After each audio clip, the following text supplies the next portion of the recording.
Ты офигели. Чувак. Чувак, это просто... Ты реально сейчас летишь в самолет? Понимаешь, я... Не будем материться, да. Чувак, я не знаю. Ну, смотри, сейчас походу самолет меня идет вообще на видишь? взлетно-посадочной полосе. В общем- Ну, сейчас он идет на взлет.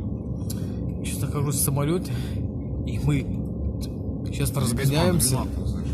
Вот мы сейчас разгоняемся, да? Вот она. Вот она. Мы сейчас разгоняемся. Набираем скорость.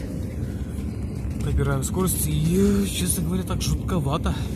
После Так, фуры. это так, ты знаешь, Скажем так. диковато немножко, да, выходит так. Страшно, да? Да, диковато. Даже страшно. После А фуры, мы уже там, высоту поездов, набрали, смотри. Мы уже Какой летим. нахуй мы еще даже не взлетели, еще даже не Ты поднялись. смотри в окно.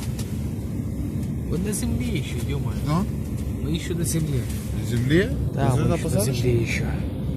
Да не Да, может мы быть. еще на земле. Нет, не может быть. Вообще, ребят, реально просто, как мне после фуры, после наземного транспорта, жутковато. Даже очень.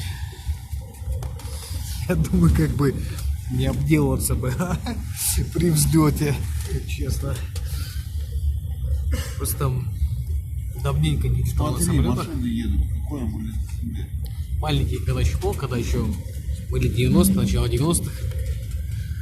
Ну вот, передвигаемся по территории взлетной полосы аэропорта Минск-2. И пока еще не можем взлететь. Почему-то хрен его знает почему.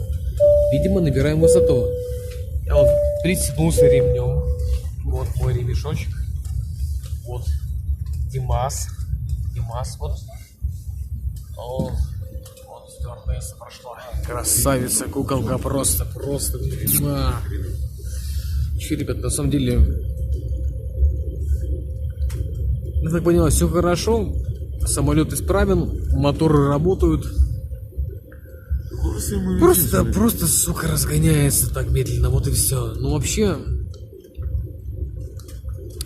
за все свое детство ни разу не был на такой высокой высоте. Наверное, не видно уже, поэтому, ребята, запишу позже. Запишу позже, пока. Нет, до встречи.